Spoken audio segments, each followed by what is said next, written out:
let's continue. So this is the last thing we discussed in the morning. And we derived a set of equations that result in a squared, magnitude of a squared terms, right? So at this point, we still don't know what a is, right?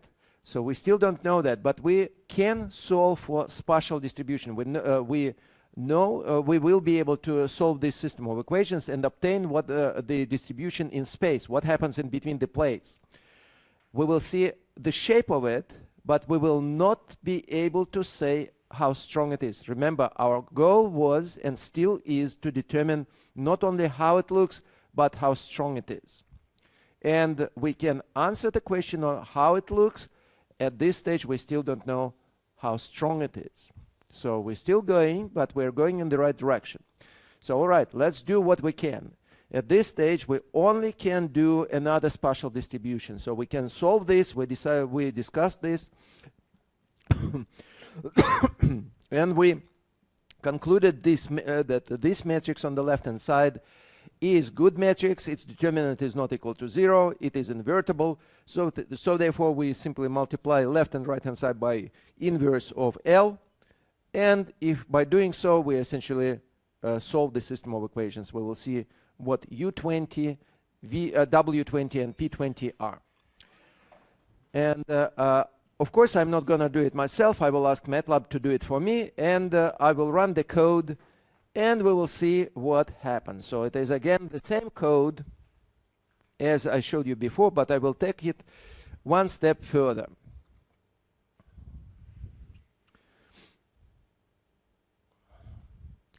So you've seen that before. We discussed this before. So this is just the eigenvalues. So we don't need to discuss that anymore. So I'll close this. Then we will see this velocity profile and critical layers. We've seen that before, discussed that before. That's where the production happens, or rather production of the disturbance happens. So I said that the mathematical expression for what you see here is discussed in the lecture notes, but I just skipped that. And I showed you that indeed mathematics actually confirms the fact that production happens in critical layers, or rather not production, but disturbances obtain their energy at the place where the local velocity is equal to the perturbation velocity, wave speed. So they come together, they go, they ride together, they communicate, they exchange the energy.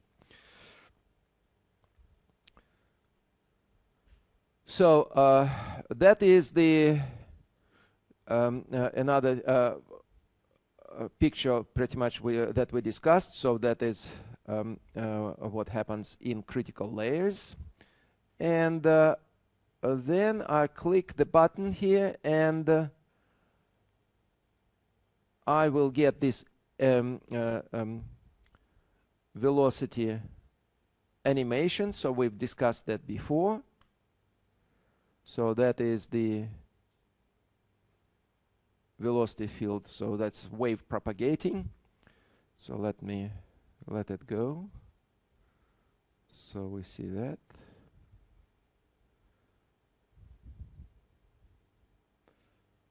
And I click the button once again, and I get my solution.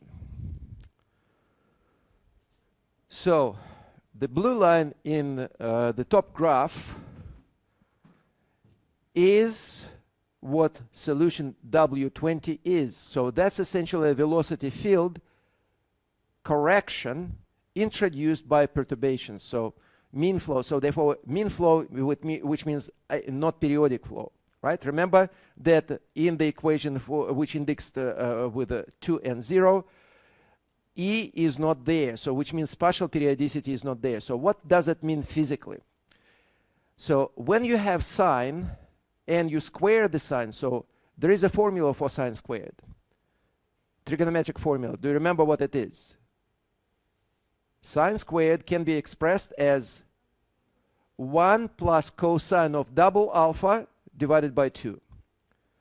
So there is a constant term, 1/2, and there is doubly periodic term, cosine of 2 alpha, right there. So there are two things. So that's exactly what happens here.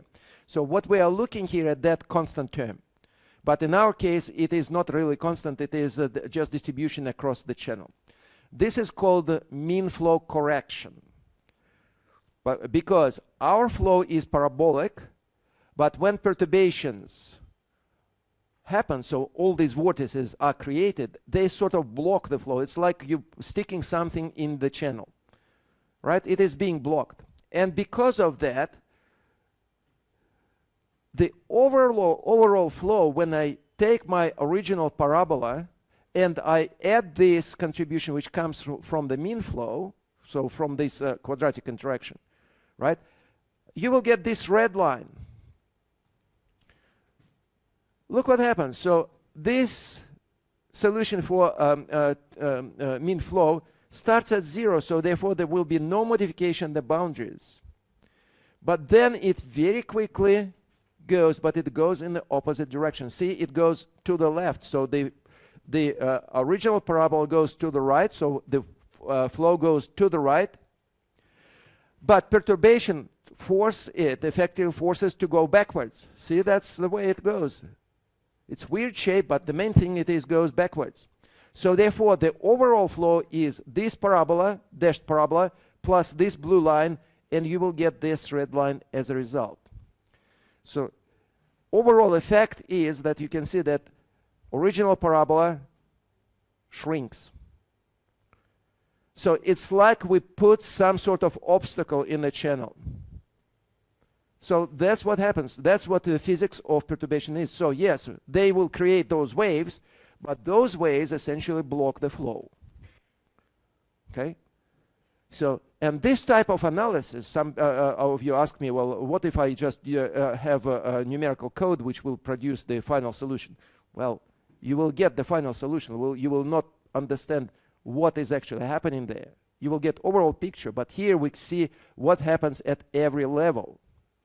So, and that's what happens. So those perturbations, first they arise. And once they arise, they start growing. Once they grow big, they start blocking the flow. So the flow becomes slower. Overall flow becomes slower. And now think about it. So to create perturbation, we need flow to become faster and faster and faster. We increase Reynolds number. And only when Reynolds number becomes large enough, we start seeing these waves, perturbations, right? Not before that. So, but once they arise, those vortices arise, they start growing in size, and as they do, they make the flow slower. So to create them, we need to increase the speed of the flow, but once they are there, they actually decrease the speed of the flow. See what happens physically? So they have those perturbations. Well, I joke, but I say that they have suicidal tendencies. They essentially try to kill themselves by killing their own parents. And if they kill their parents, they will starve to death, because parents are those who provide them with energy. Base flow becomes slower. So this is sort of a typical mechanism. And this tells us that these perturbations cannot grow infinitely in principle, because if they grow infinitely, then eventually they will kill their own source of energy. Okay? So that's what happens qualitatively. And why do I say qualitatively? Because I show this reduction, but this reduction would be proportional to a squared. And we still don't know what a is. Is that clear? Okay. So, all right. So that's good. We will continue with the next thing. We will see what happens next. So let me close this. So let's go to the next step. And the next step, so that's just a picture that I show you. We discussed it.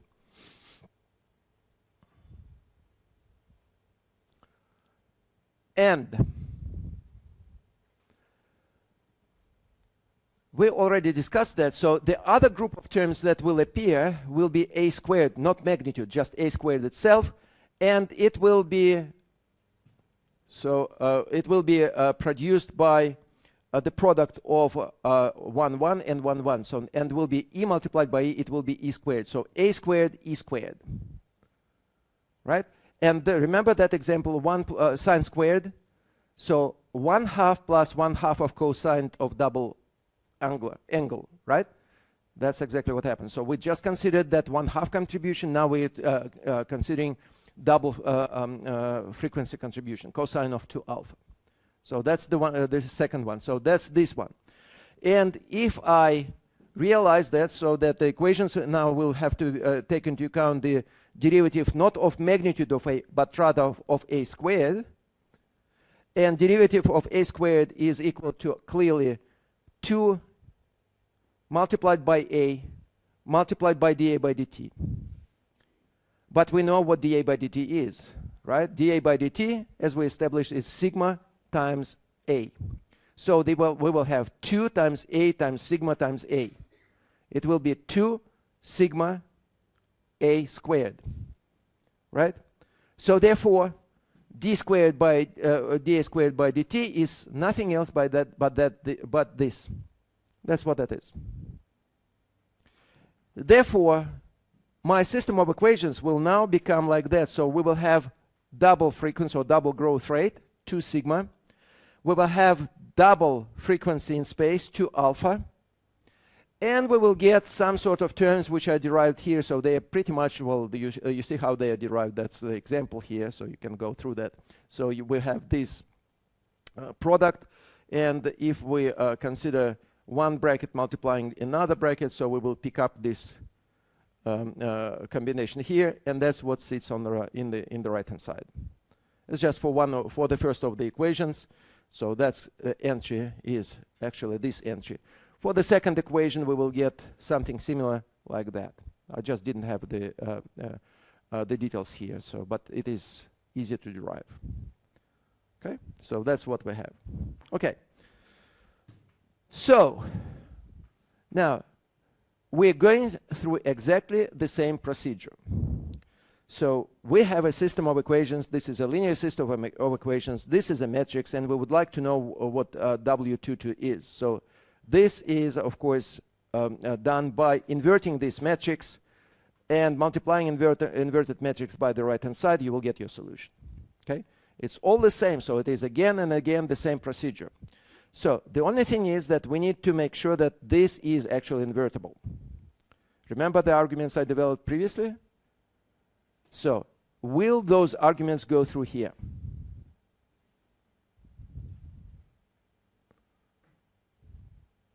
Yes. Why? Because we have 2 sigma, which includes 2 sigma r. Well, in addition, it will include 2 sigma I, but sigma I is not really important. It will include 2 sigma r, and we know that the largest eigenvalue will have sigma r. It cannot have 2 sigma r. So therefore, this cannot be an eigenvalue, so determinant cannot be equal to 0. That means this is invertible system. We can solve the system of equations, no problem. And we do, and we'll look at what these distributions are, and we plot them, and we'll look at them, and we make a conclusion. So let's look at the code and see what it tells us.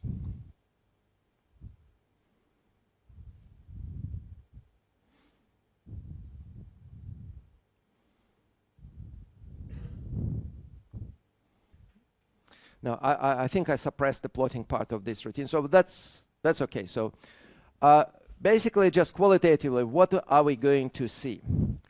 What we are going to see is some field with periodicity, not just periodicity of the original wave, but periodicity which is twice as frequent. Okay? But at the same time, it will be with correspond to much smaller amplitude, because the original wave with alpha periodic wave had amplitude A, and this one will have amplitude A squared. If A is small, A squared is even smaller. Okay? So the point is that we can solve this problem. We can plot it. Unfortunately, I'm not going to do it now, but I simply suppressed this figure plotting in my code. So we'll need to uncomment it, but we'll not do it later. Is it clear what we are doing in principle? Okay. But our goal is, once again, repeating, to know what the size of A is. And at this stage, we still don't know. Okay. Again, we've done a lot of work, but we did not achieve our main goal. Okay, so take a deep breath and continue. And if you do that, if you continue, then you have to go to the next order. So essentially, what you do, you go to the next order, and you investigate what will happen if you take these quadratic terms and substitute them into an original equation. Remember, we still have that singularity.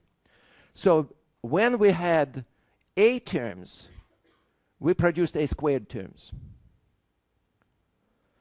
Now, if we substitute A squared terms in the right-hand side, remember it was a contained product. So if one of the terms has amplitude A and the other term in this product has A squared, when you multiply them, what do you get? A cubed, right? So we need to go back to the very beginning and add A cubed terms in our expansion. And this will happen forever. So next time around, we will need to add A to the power 4 terms. Next time around, we will need to add A to the power 5 terms, and so on. That is the process. So, and at some point, we need to say we had enough. Right? So,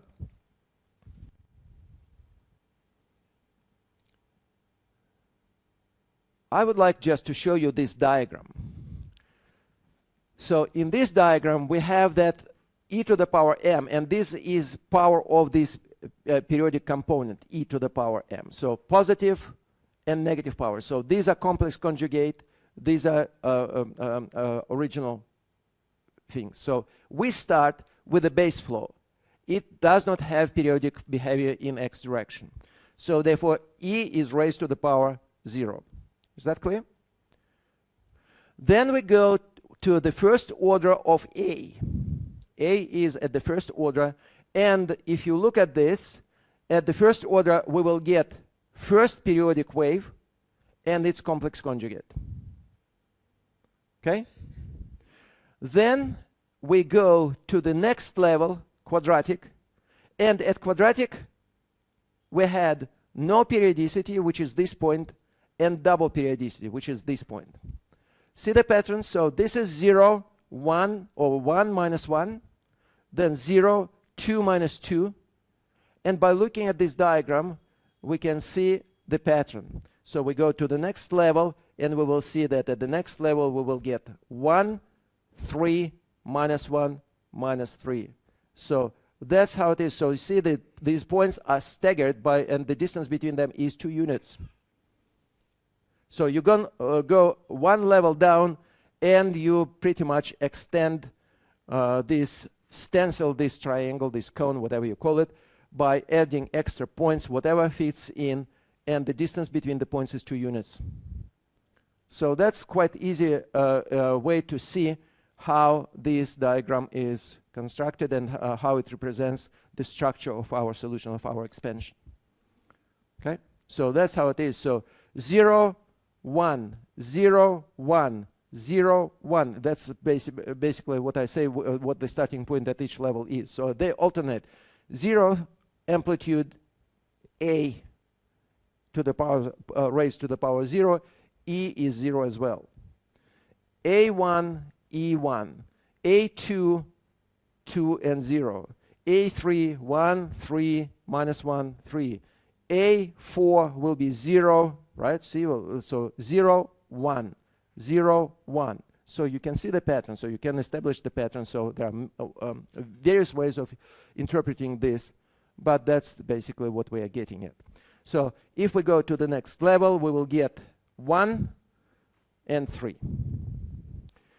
So let us start with this point, point 3, third harmonic. So that is going to be a to the power 3. And a to the power 3 will produce time derivative of a cubed. Time derivative of a cubed is equal to this, of course. And dA by dt, we know what it is. dA by dt is sigma a. So therefore, we will see that this is equal to 3 sigma a. The pattern is quite clear now, so you can see whatever you differentiate, you get it back. But the coefficient in front of it will change. You differentiate a, you will get a. Differentiate a squared, you will get a squared. A cubed, a cubed. But if you differentiate a, you will get sigma. If you differentiate a squared, you will get 2 sigma. A cubed, 3 sigma. A to the power 5, 5 sigma, and so on. So the patterns are very straightforward. So it is tedious, but we know the patterns now, and we can rely and do a lot with just recognizing the patterns without any computation. We just can predict what is going to happen next. Okay? So then, if I look at this particular point, so I have a mistake here. So this particular point, it corresponds to sigma multiplied by 3 and alpha also multiplied by 3. So I'm missing 3 here, so I need to correct that. So it is 3 sigma, 3 sigma. And that's why it has W33. So that corresponds to this point. So again, the problem will be formulated like that. We have some right-hand side, non-zero right-hand side. We have some metrics here. We would like to know that. So therefore, metrics needs to be inverted. Can we do that? Yes, we can, because 3 sigma is definitely larger than sigma, and there is nothing larger than sigma in our spectrum, right? So same arguments once again, and we can solve it, and if we need to. Okay. All right. Well, obviously it's getting boring. So, but we are close to the breakpoint. To the breakpoint when something will happen. Okay, so that's the discussion of that. This is sigma, this is 3 sigma, so therefore you can see that we cannot have any eigenvalues, so all right. Well, what we will have next, we will have this term. So we will have A multiplied by A multiplied by conjugate of A. A times conjugate of A gives you magnitude squared. So we'll have A, which comes with E. We have another E, A, which comes with another E. And we have A complex conjugate, which comes with E to the power minus 1. So we'll have A times conjugate of A, and we will have E times E multiplied by E to the power minus 1. So therefore, overall, we will have A times A magnitude of A squared, and we will have E, because E times E minus E or divided by E will, well, one of the E's will cancel, right? So therefore, we will have that. So, and then my equation will become this. And that's why it has index 3, 1. So it is cubic in A, but it has alpha appearing 1, so a periodicity of 1. So it is the same periodicity as the base, the first perturbation, the main perturbation that we call fundamental mode. Okay? Is that clear? Here we go. So let us look at what we have here. So that's the type of equations that we will get. So again, some right-hand side, which we can compute. It is tedious, but it is computable. We have this vector that we would like to know. We have this matrix, and this matrix needs to be invertible. Is it invertible?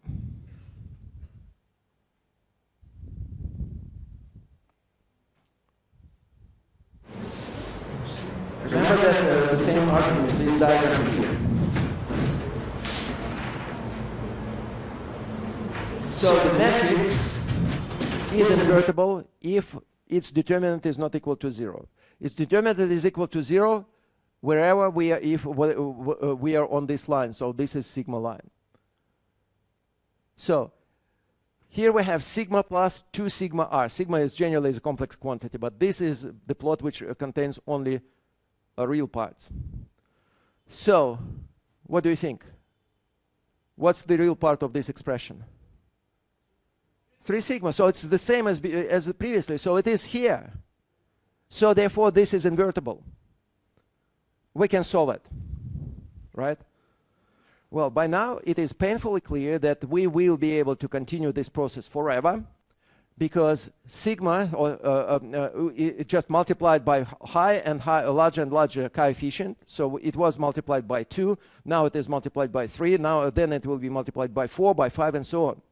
So we will be going higher and higher and higher, and clearly we will never have any problems with inverting the matrix. Is that clear? So, well, that means that if we continue going that way, we will never achieve our main goal. We want to know what the size of A is, and we don't. Because we will just formally get higher and higher powers of A, but we will never know what actually A is. Okay? So, all right.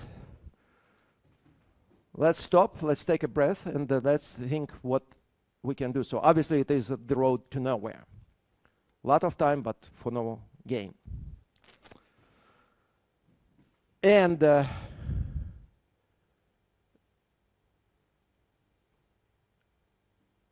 let us look at this problem at a slightly different angle. So, all right, everything seems to be fine if the situation is like that. But we say that we would like to know what happens at the bifurcation point, right? So before we want to know what happens beyond that, obviously we need to answer the question, be able to answer the question, what happens at the bifurcation point.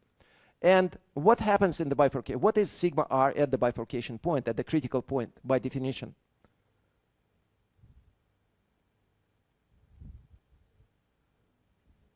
Zero. That's by definition. That's how we define it. Okay. So if we try to do exactly the same things at the bifurcation point, we know that by definition sigma is equal to 0. Agree? Sigma r is equal to 0. If sigma r is equal to 0, what about this coefficient here? So what is the value of that? So sigma r is equal to 0. That will be just sigma. And sigma happens to be just complex. It will have sigma I, but sigma r is equal to 0. So this will be sigma I, and this will be alpha. And nothing else. Agree?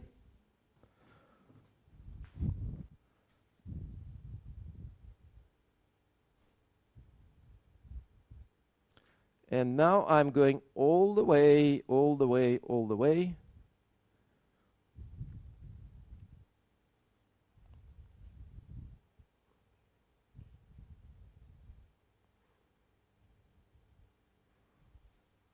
To here. So this is where we started. This is linear stability problem. That's what we have there, right? And if this is the case, then this will be sigma x, right? This is what will happen there. And where was it?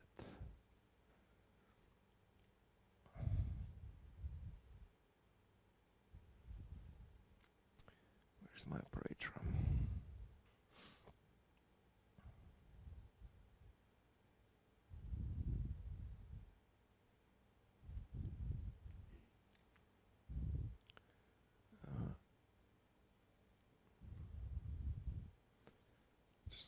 Cannot find the definition of operator L. I think I just wrote L, definition of L on the board, right? So it was not on my notes, it was on written on the board. Okay, so anyway, so what we will have is Do I have it somewhere? I thought I defined it somewhere. Well, anyway, so do not seem to have it in these notes, but I did write it on the board, on my board notes. So let me just double check.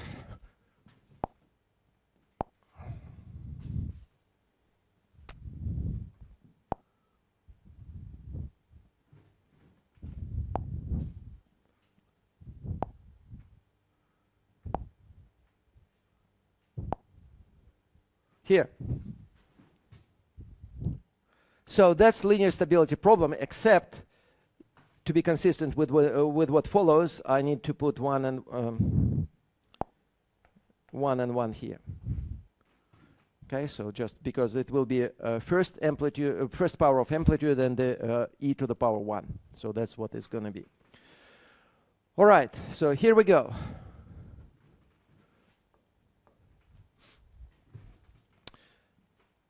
Compare this.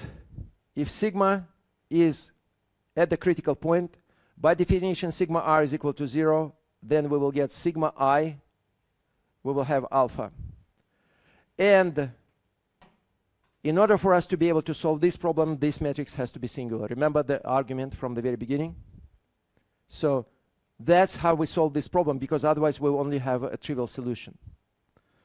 All right, now let's go back to what we have at the third order.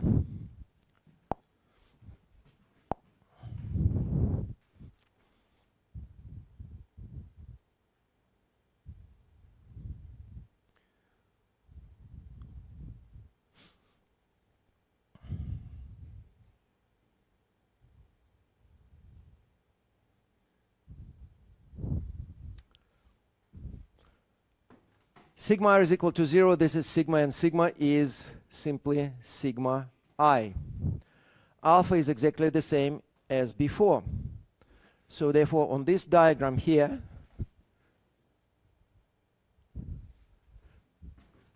this is the point on the at the axis. So this point will be just shifted down, right, at the critical at the critical value. So this parabola will go like that. So it will not be above, it will be exactly on the axis. And therefore, we conclude that when we go to higher orders in A, we are still at exactly the same location. Meaning that this is a singular matrix. We cannot invert it. So it works fine if we are not here, if we are in the upper half plane, but at the critical point we cannot solve it. So if we cannot, and then the mathematical question is, if we cannot really solve it at the critical point, which is the boundary of instability, how can we trust ourselves with anything more complicated than that? Even if we cannot even deal with a point at the just transition point, where we pretty much know the solution, because if it is a critical point, the solution is still base flow solution by definition. Is that clear? Is that clear what the contradiction is? So it is a worrying sign. It looked like we can solve the problem with no difficulty, and all of a sudden it turns out, yes, we do have a difficulty, and we do have a difficulty in the simplest case at the bifurcation point, not even beyond that. So something is fundamentally wrong. Something is missing. So our approach misses some ingredients, important ingredients. Well, before we try to resolve this problem and understand what is actually happening, what we are missing. So basically, just a general philosophical note. If you're solving a physical problem, and if you get into mathematical difficulty, mathematics deals not with a physical problem, but rather with model description, with a model. Not with a physical natural situation, but rather with its interpretation in terms of the model. And if your mathematics produces some weird results, or results in some sort of unexplainable results, it is not the problem of mathematics. Never is. Unless you make a silly algebraic error. So in that case, it is your problem, not mathematics. It is a problem, again, it is you who are making a mistake by giving a wrong model to the mathematics. It means that the model that you are trying to implement lacks important details. It lacks something physically important which you simply forgot to include. That's what just generally happens. So that's definitely what happens here. So we are trying to do something and we get to this situation when it was just absurd situation. We can solve the problem somewhere where it is supposed to be a difficult problem, but we cannot solve the problem when it's supposed to be very easy. Okay? So that means that something fundamentally wrong with the model, with our approach. Something is missing. And this something is not mathematical. This is something which is physical. So physical model fails. Something that we forgot to include. And in this case, it is not that bad because we will be able to restore the justice very quickly because we already know what we want, we know what we try to achieve, and we will see that this is actually missing currently. Okay, so but let me, now that we bumped into the problem at the third order, and at the third order, we have the problem with sigma r being equal to 0, right? But before we got to the third order, we solved second order equations, right? So therefore, what we need to do is to go back and check whether we had the same problem with the second order equations. Okay, so all right, off we go.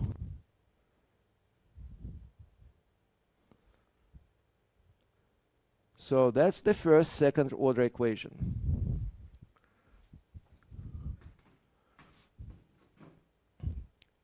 And the problem that we encountered is whenever, in the specific case, when sigma r is equal to 0, right? So what exactly? If I substitute sigma r is equal to 0, so alpha is already 0, so sigma r is also 0. So it will be 0, 0. Remember, we need to make sure that this, in order for us to be able to solve this problem, we need to make sure that this is invertible, right? So in other words, we need to make sure that 0 is not an eigenvalue of this problem when alpha is also 0. Is that clear? So 0, 0, this problem will be solvable only if eigenvalue which we compute for this particular problem with the alpha equals 0 is not equal to 0. If it is equal to 0, yeah, complete rubbish. We cannot really go any further. So we just notice that, and we have to check what happens before this step. We'll go all the way back. So again, this is something you always need to keep in mind and practice. So if you're dealing with some sort of mathematical problem and you get carried away, you solve the problem, and sometime later you found that something does not work. Well, it's not a matter of fixing the problem at that point. It's a matter of going back all the way and methodically checking that this problem does not occur any earlier. Okay? So that's just the way research has to be conducted, right? So you have to pinpoint where exactly the problem occurs for the first time. Okay? So I'm not talking about hydrodynamic stability, I'm talking in a general philosophy, how you work in research. So, and that is where we have to go, and we realize that in this case it will be 0 and 0. So therefore what we need to do is to inspect our eigenvalues if we compute them for alpha equals 0. So let's see what happens there. And fortunately, we have our code which will do exactly that for us. So all I need to do is to run my code once again, so I don't need to change anything.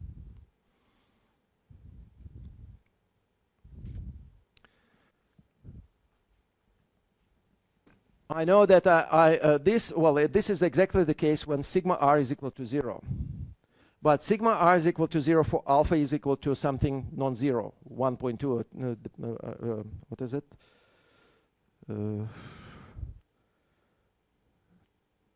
1.1 here. So the question is, what happens if we are here? So if we are here at 0, 0 alpha, that's the first eigenvalue. You see where it is? It is below 0, so it is negative. And what we are checking is whether 0 eigenvalue also an eigenvalue at alpha equals 0. But it is not. See that? It is not. So therefore,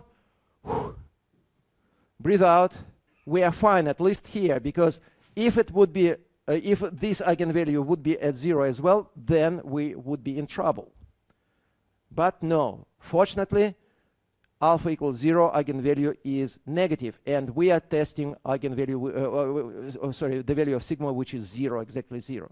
So therefore, we are above the largest eigenvalue at this particular value of alpha. Is that clear? So therefore, because of that, we are saved. We are saved, so therefore, if we are here to substitute 0, we will get L of 0, 0, and that is invertible matrix. We will still be able to solve the problem. Okay? So, okay. Right? Well, that's good. So next thing is to go to the next step, and the next step was this matrix, 2 sigma. If sigma is equal to 0, then 2 sigma is also 0. But alpha is not alpha anymore, it is 2 alpha. So therefore, we will need to go back to the picture and see what happens at 2 alpha.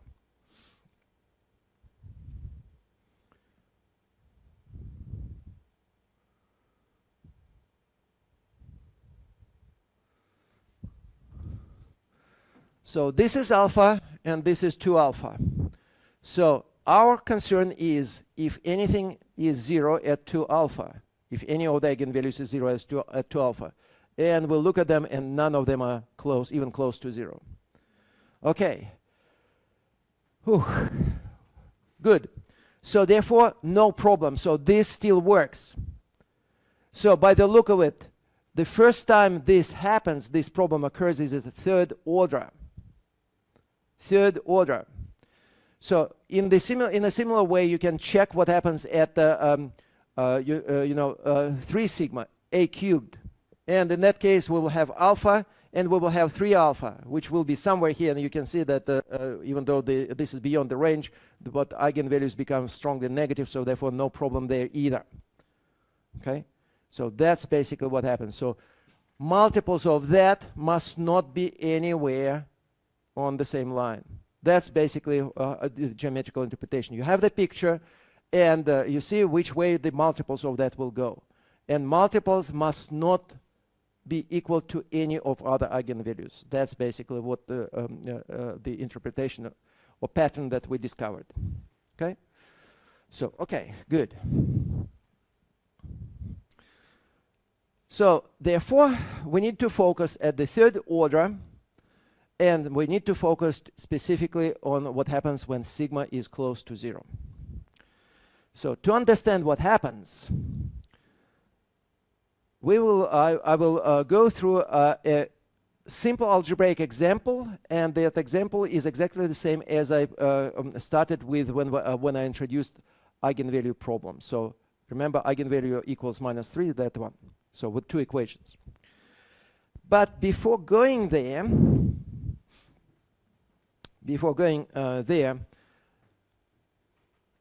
we need to actually decide what went wrong. What I mentioned to you that it's not mathematics, it's our interpretation of physics which went wrong here. So what we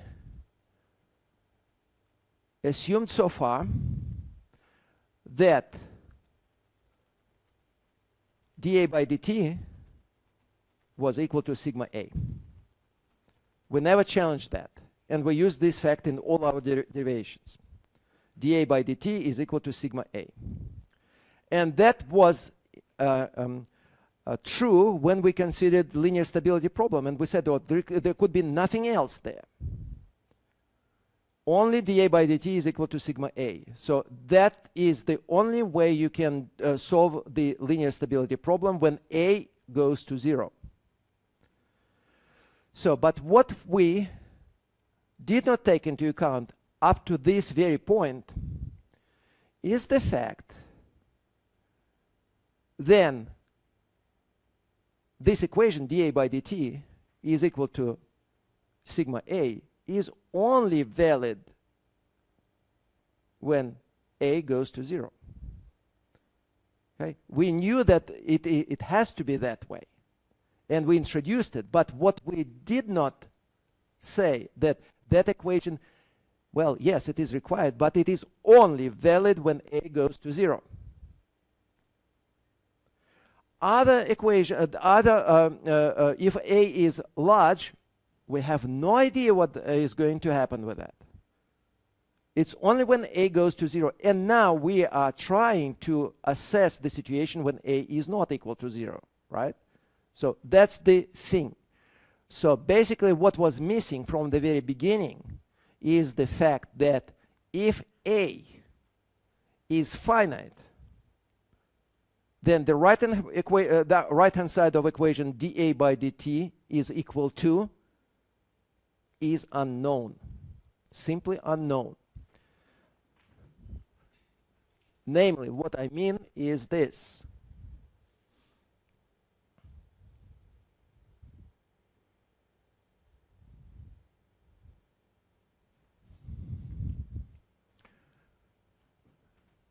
That's what it is. So it is some right-hand side. We don't know what it is.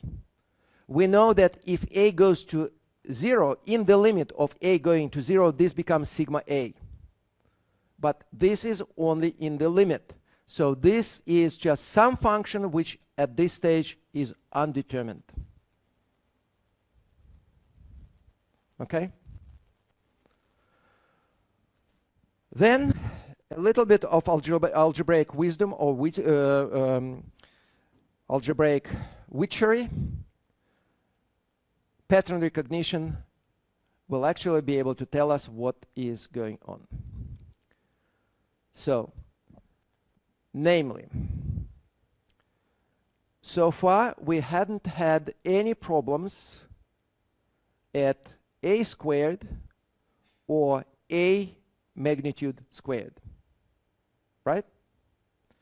So therefore, it is reasonable to assume that this function does not contain those terms, right? Because we worked without them and we didn't have any problems. So far we did not consider them, and we still were just fine.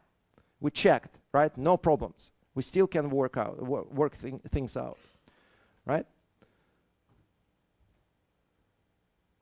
So this is the principle which I always teach my students, modeling principle. Modeling principle is phrased as principle of simplicity. So if you want to discover something really stunning, it has to be simple. That's just general principle in philosophy, in mathematics. If you look at anything which is beautiful, algebraically, mathematically, physically, it is usually stunningly simple. So therefore, never try to complicate your model. So your model has to be as simple as possible, provided that it still captures what you need to capture. So therefore, another saying is, I'm not sure if it is Australian English or whether it is used here, don't fix what is not broken. Equations at the second order were not broken. We're not going to try to fix them. because if we try to fix what is not broken, we will break it. So therefore, we only need to fix the things which lead to problems. And the first time we encounter the problem is at the terms of at the group of terms which contain a multiplied by a squared magnitude. Is that clear? So that's just a logic. So you can see in what I'm telling you, there is not much like theorem-like derivations. So it is almost common sense, but no, it's not really common sense. It's really mathematics. It's intuitive mathematics, right?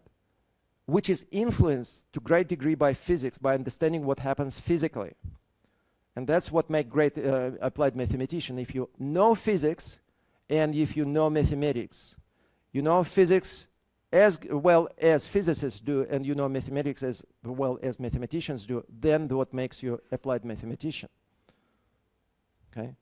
So, all right. So, conclusion from here.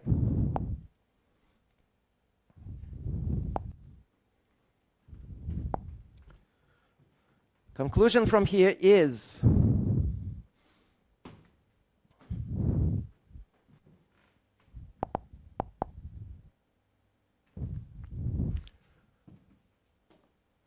dA by dt has to contain whatever it contained previously and whatever worked previously. We do not try to fix what was not broken. And before that, it was like that. What we want to do is to fix what is broken. And the broken thing is this. And we need to give ourselves a degree of freedom. We need to play with that somehow. We need to have some degree of freedom, so if necessary, we can adjust things.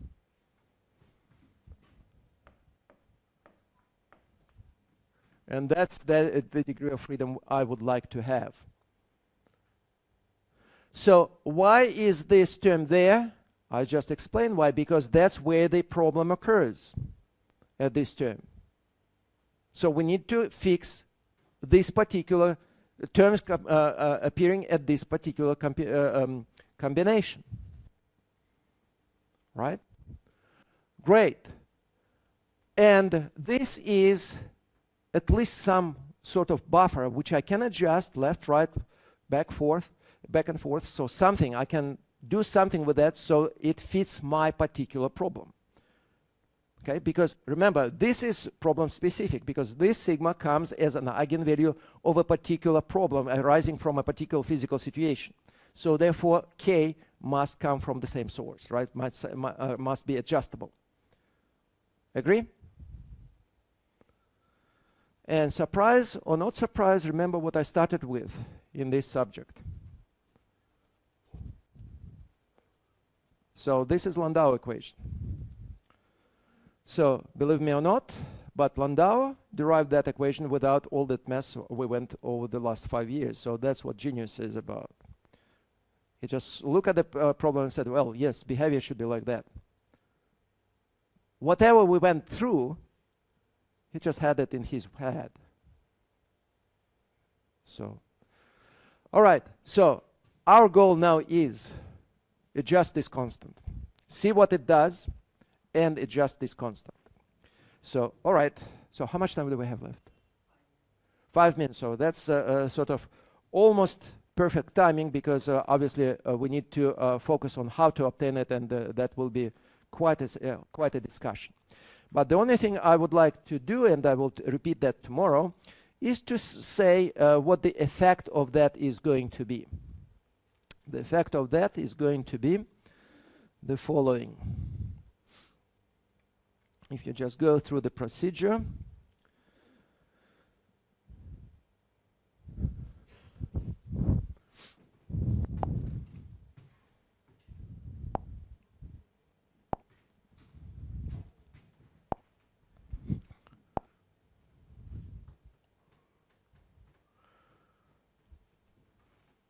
That's what will happen. So this is the equation that we will need to now employ. And if this equation is substituted instead of dA by dt, then we will create this term, extra term, at the very first stage. And initially, when we stated that dA by dt is equal to sigma a, we assume that a is close to 0. Therefore, this term was not there. But now we keep it. Now we keep it, and you will see that the first time this combination appears is at order 3-1. And that's where it will fit in. And it will appear in the time derivative. First time it will appear in the time derivative, right? dA by dt. And time derivative contains matrix x. Remember how it was defined? Well, sigma x was the equation. So sigma comes from time derivative. So now we will have sigma multiplied by a plus ka squared, replacing just sigma a. Okay? So therefore, this term will appear on the left-hand side, right, time derivative, but we will push it to the right-hand side so that it will be part of the right-hand side equations. And that will multiply W11. So I just show why this is the case, and we will stop. Okay, so that's the last thing I will do.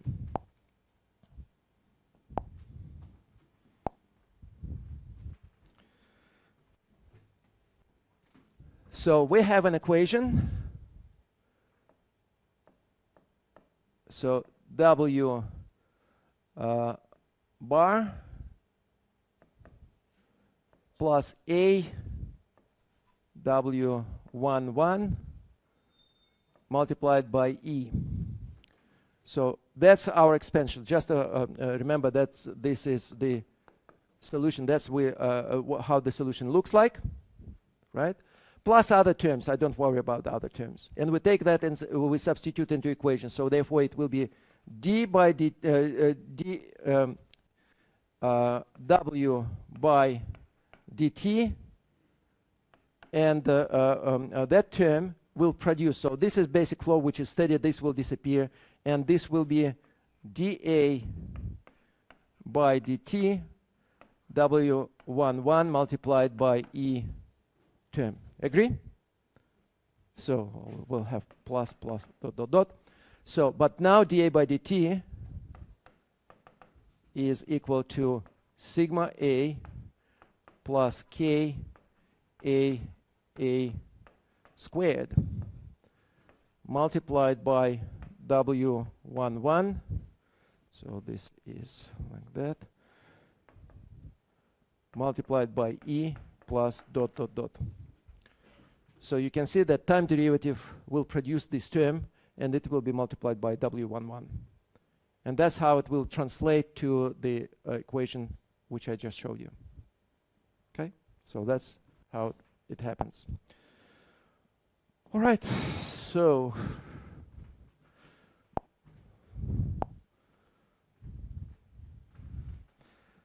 here it is. So that's the equation. So that's how it appears at the third order. So that's where it is. And my goal tomorrow will be to show you how this fixes the problem. I will start with a simple algebraic example of 2 by 2, just two ordinary differential equations. We will see how the principle works. And then I will generalize that to actual physical problem. We'll show you how that works on a physical problem.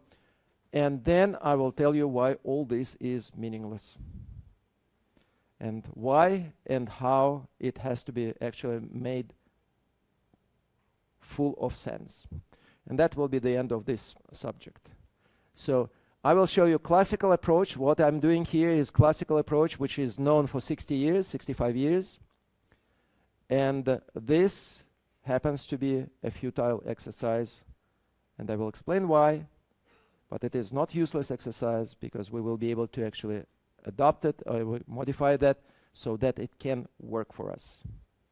So which I take credit for myself in my research. Well, that's basically my what my research was about.